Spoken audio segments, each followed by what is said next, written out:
Gee Willikers Batman, this movie was not good. It was, Welcome to the channel. I am BudsterBrown, here to offer casuals and critics a perspective on cinema. Today, giving you my review of Joker Folie, Deux, which is kind of poo, which I'm going to affectionately refer to as Joker 2 from now on in the video because I don't even want to attempt that pronunciation again. And Joker 2 is unfortunately just not the greatest film in the entire world. But before I get into the review, make sure to like and subscribe and comment down below. Did you watch Joker Folie 2? Folie 2? Ugh. Folie, Deux, and did you like it more than the first movie? I mean, I can't imagine that you did, but I'm sure there's someone out there, and if you're that person, I want to hear why. I'm not going into spoilers yet. I will near the end of the video, and I will put up a giant spoiler so you'll know when it's coming, so you can choose to dip if you so desire. But there are just some things that I have to talk about. I just can't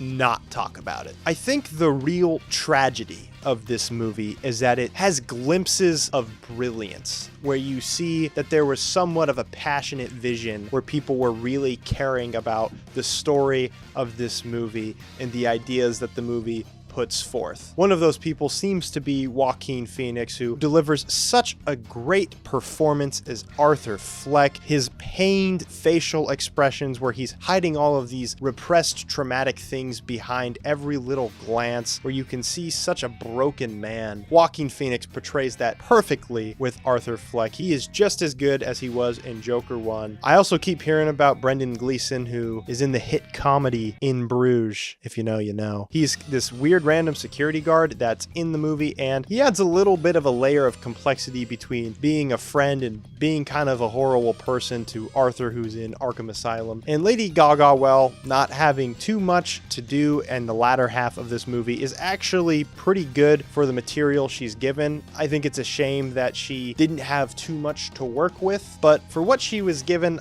I think she did a relatively good job. The last thing that I want to say that I really enjoyed about this movie is just this cinematography. The shots are so beautiful, and it really just captures that grimy nature that you would expect from a movie that centers around Gotham City. It's dark, but at the same time, the colors pop. And then when you go into these fantasy musical segments, the colors pop even more, which contrasts so perfectly with the bitter, dark reality that Arthur Fleck is stuck in. Other than all of that, though, this movie is a complete mixed bag. When I walked out of the theater, I was utterly perplexed as to what the flip Todd Phillips was cooking. I did not get it at all until I sat back and reflected on what Todd was trying to do with this movie, and I felt like I finally understood what he was going for. And while I can respect that vision that the people behind and in front of the camera were trying to execute as well as possible, I just think that they fumbled. This script needed another draft to fully execute that vision. Main thing being, this movie at the end of the day is just kind of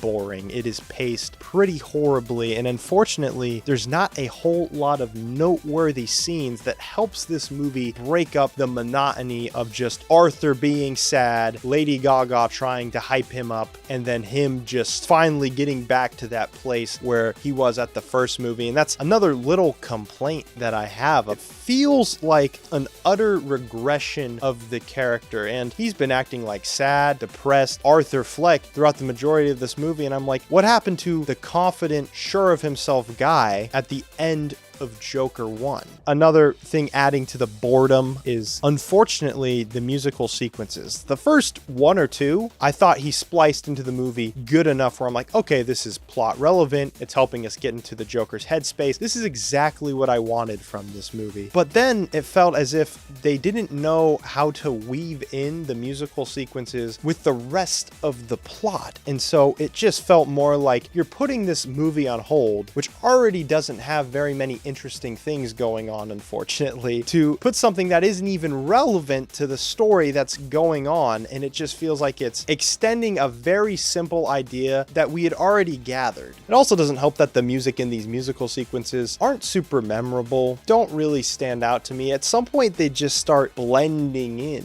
And so I understand that this is Todd Phillips' first sort of attempt at doing a musical thing like this. I can give him some grace there. I couldn't do it as good as he did, but it really did distract. At the beginning of the movie, I was like, oh, I'm really interested to see where this is going. At the midpoint in the movie, I was like, oh, I'm still pretty interested to see where this is going. And by the time I got to the end, I'm like, where are we going? And we very rarely get a release of that tension, a catharsis of any sort. And when we do get a catharsis, a lot of it is just kind of random, out of nowhere, poorly placed. This is essentially a courtroom drama for the second half, and then insanity-fueled love story in the first half where he's stuck in Arkham Asylum. And that's a great concept. How is Joker holding up in Arkham after this, and how does he fare in his trial? These are two unique aspects of the Joker that we haven't seen. And I think that there's a lot of cool source material that Todd Phillips could have pulled from, like he did for the first Joker movie with Taxi Driver and King of Comedy. And while I think that he certainly had his influences there, there was not as clearly of a reference to another thing. It felt like Todd Phillips is like, I want to make my own unique movie. And he did, but it just wasn't a focused one. It was very messy. And I think the worst part of this movie is it feels like it unjustifies its own existence. The character starts here and then comes back here, and it feels like nothing was really learned. It just isn't a satisfying experience. And I also don't think that Todd Phillips was intending for this movie to be a satisfying experience. And even now that I feel like I understand it, I'm still just disappointed. So who is this movie for? I am not 100% sure. It doesn't seem to be for Joker 1 fans. It doesn't seem to be for Joker fans in general. It doesn't seem to be for DC fans. It seems to be for people that didn't like the ending of the first movie, didn't like where the character of Arthur Fleck ended up in the first movie, and like weird, bold, subversive choices, and don't mind a slow-paced movie where nothing really happens. And I'm not even saying that last part in jest. There are truly people that do like slower-paced movies where it's like, what was the meaning of it? Nothing.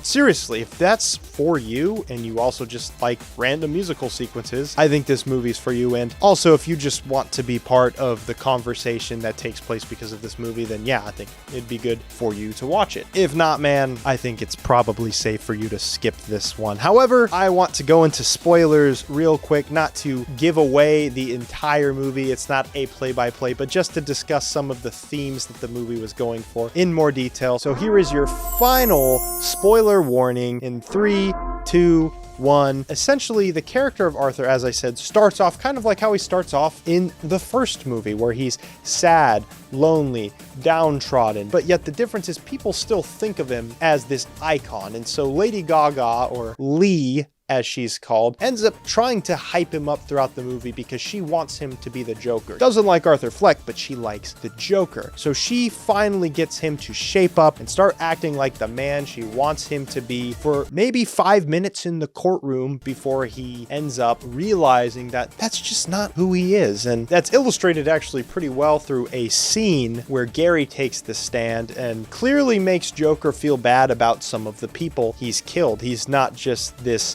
sociopath that doesn't care about anything. But after that, there's a random explosion. And when I say random, I mean random. He walks out. Lady Gaga's like, I'm not interested in you anymore. It was all a fantasy. And then Joker gets shanked in prison by maybe the guy who becomes the real Joker that fights Batman one day, and Arthur Fleck just dies. As I said, when this movie ended, I was like, what in the flipping heck was Todd Phillips going for? What he's really trying to say is Arthur Fleck is just not the Joker, even though that's who we want him to be. In this movie, I would say a third character almost is the audience, because it's all staged as if it's a play. As you can see, there's people that love the Joker. Even people that don't like the Joker still see him as this icon, this celebrity. The guards in Arkham Asylum are like, I want to hear you tell a joke. Arthur is really a victim of his circumstances, and not that the Joker in the comics isn't, but he doesn't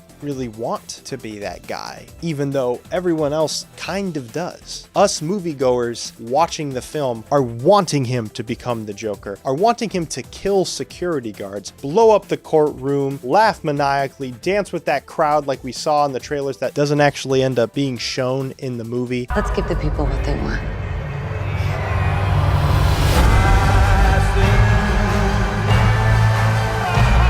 That's just not what we get. This movie is almost like an FU to the people that like the first Joker movie, where he gains this weird confidence in a dark way, and it's fun to watch characters progress, but it's so dark.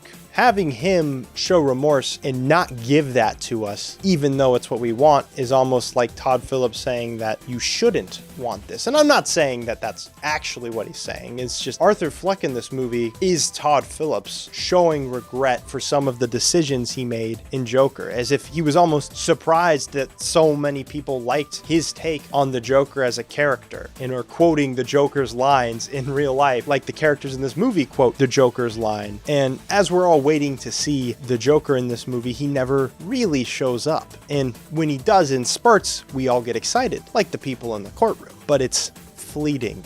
It's not him. That's why when he just gets shanked at the end of the movie, it's really like he never mattered. He was never the guy. And this is kind of where you end up when you do this stuff. It's this unceremonious death for someone who unceremoniously killed a bunch of people. I can respect that vision. It certainly is subversive. It's not the direction I would have taken the character. It's not the way I wanted him to go. And it certainly is an unsatisfying experience for me who wanted to see the Joker. However, even though I see what he's going for now, that doesn't mean that it was super well executed. And it honestly probably would have been more interesting for me if Todd Phillips started him in that confident state and then broke him down. It's almost an inverse of what happens in the first movie. Unfortunately, it just feels like it's retreading. It feels like it wasted its screen time. It feels like they thought, man, this movie's boring. Let's throw in some beautifully shot, elegant musical sequences. Oh, don't focus on how boring this movie is. Oh. They didn't have a full idea of how they wanted to flesh out the theme, and there's a lot of ideas in there too that go a little bit unexplored and they don't dive into as deep as they could have, like fantasy versus reality, how we treat people with mental illness, how we like to dramatize these serial killers and hype them up as almost pseudo celebrities and put all these court cases on TV. These ideas that they're just like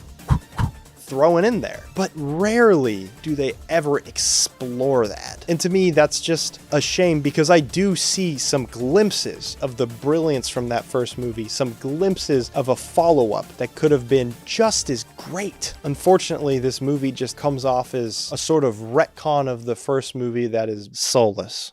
But hey, that's the video. Let me know your thoughts on Joker Folie in the comment section down below. Don't forget to like and subscribe to the channel. Leave me some feedback. Let me know things I could do a little bit better. Did you like this format of half spoiler, half non-spoiler? I'm really interested in what you guys have to say. With that, thank you all so much for watching, and I will see you later.